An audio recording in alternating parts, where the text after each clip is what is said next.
Matthieu.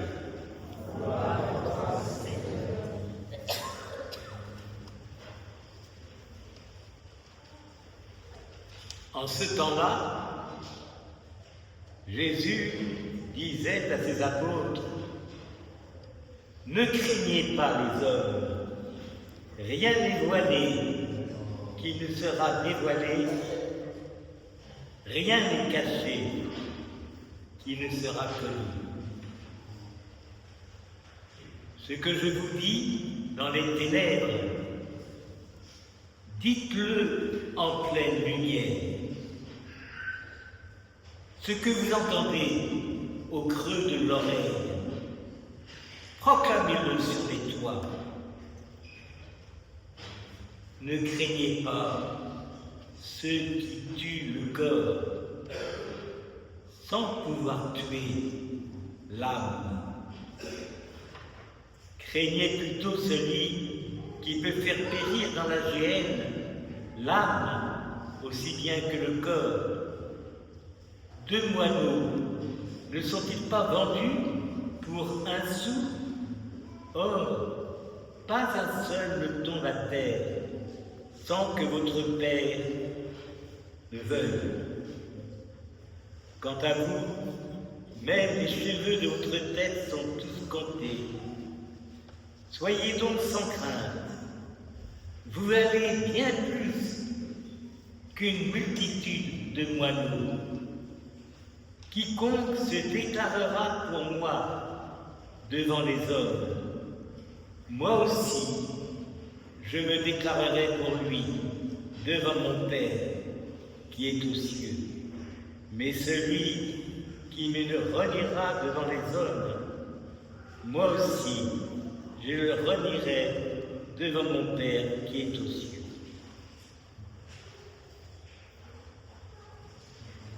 Acclamons la parole de Dieu.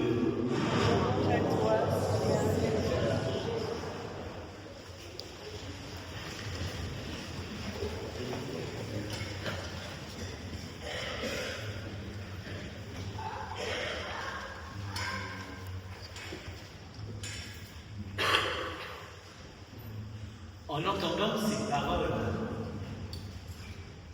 on peut se demander comment, aujourd'hui, quand on a célébré cette messe qui commence, qu'est-ce que ces paroles peuvent nous dire pour vivre dans la foi la semaine qui vient? Je me dis, en préparant le menu, mais qu'est-ce qui peut intéresser nous tous qui venons écouter, participer, communier, prier? Comment ça peut être une nourriture pour vivre mon quotidien de la semaine qui vient? Alors, c'est une vraie question. Comment ces paroles peuvent nous nourrir?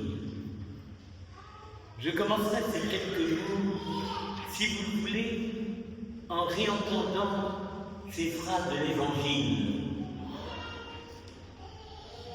qu'on vient d'entendre. Ne craignez pas ceux qui tuent le corps, mais ils ne peuvent pas tuer l'âme.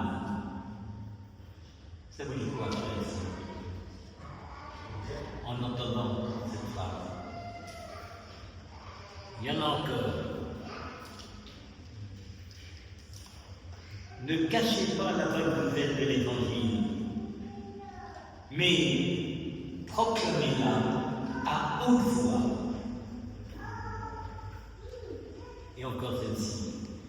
Celui qui me reniera devant les hommes, moi, je le renierai devant mon Père. Voilà des phrases qui nous interpellent quand ces phrases ont dû être dites dans un climat de persécution de l'époque qui entourait la vie des premiers chrétiens. Et l'évangile que l'on vient d'entendre est un appel au courage d'avoir la foi. Le courage de la foi, c'est quoi? Que veut dire courage?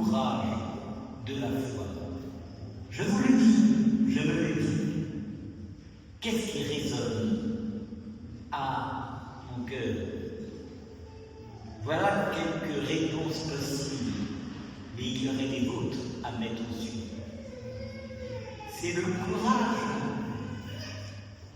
d'approfondir ma foi. Je crois à toi. D'où vient ma foi?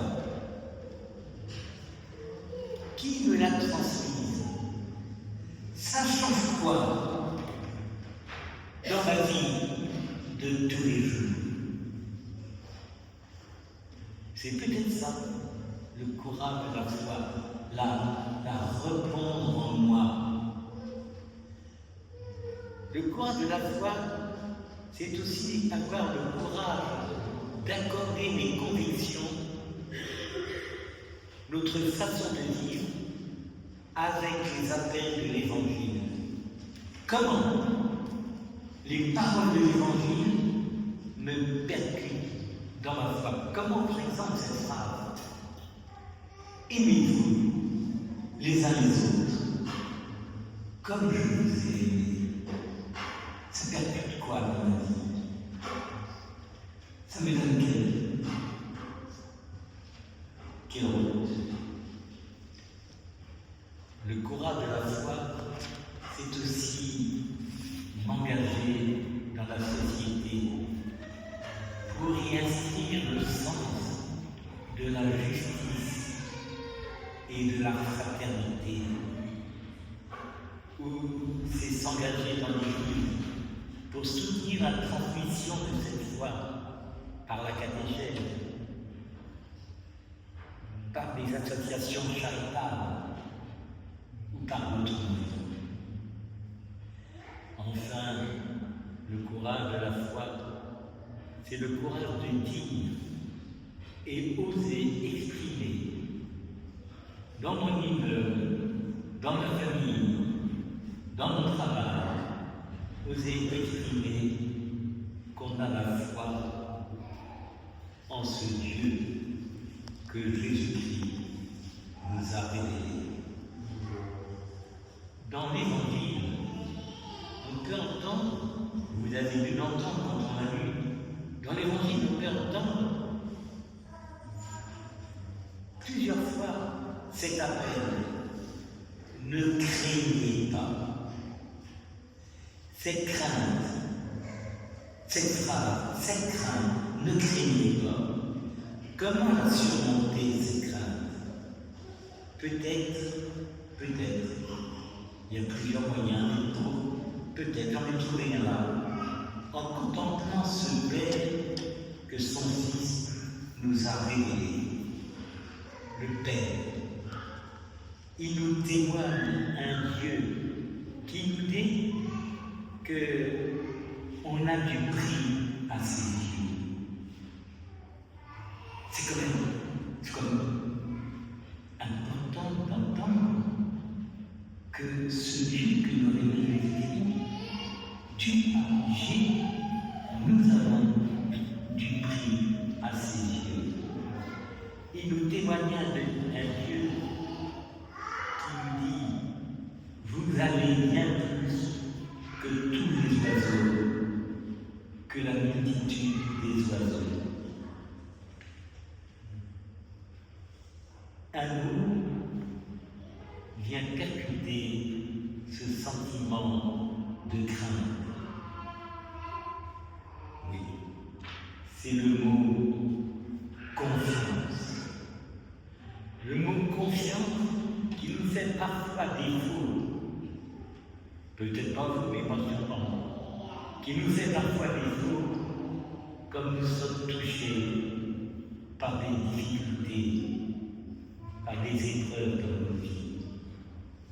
Bien souvent, nous baissons les bras par fatigue, par découragement, par blessure, par santé, par doute. C'est vrai. Et parfois c'est dur. Et ça pousse des fois à nous révolter devant la vie. Et dans ce moment-là, alors que je me retrouve à cette Eucharistie de ce matin, où nous sommes venus, peuple de Dieu, parce qu'il nous a appelés, quand je me retrouve dans cette Eucharistie que nous allons célébrer, quand je me retrouve en train de célébrer ce Dieu qui m'a convoqué et qui nous dit, il veut nous rappeler, frères et sœurs, si vous êtes baptisés, si nous sommes baptisés, il veut nous rappeler qu'à notre baptême, il nous a pris dans ses bras afin que nous entendions la parole du Père. Tu es mon enfant bien-aimé. Quel Dieu, notre Père.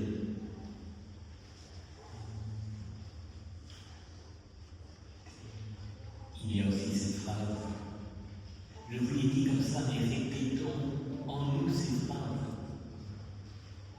Tu es mon enfant bien-aimé. Quelle dignité je suis d'être aimé de ce Dieu. Nous avons compte la grandeur de l'homme quand il est capable d'accueillir cet amour de Dieu. Il vient nous redire qu'il a donné sa vie pour nous et qu'ayant traversé la mort, il a triomphé de cette mort. Il est vivant pour nous ouvrir un chemin de vie, un sens à ma vie. Sa vie de ressuscité est pour nous l'espérance la plus forte capable de nous ouvrir à cette confiance. Et je finirai par deux réflexions. La première, je n'ai pas à convertir les gens, c'est l'affaire de l'esprit, mais j'ai à évangéliser par ma façon d'être, afin que cet amour de Dieu puisse être reçu comme une bonne nouvelle avec les gens qui me côtoient.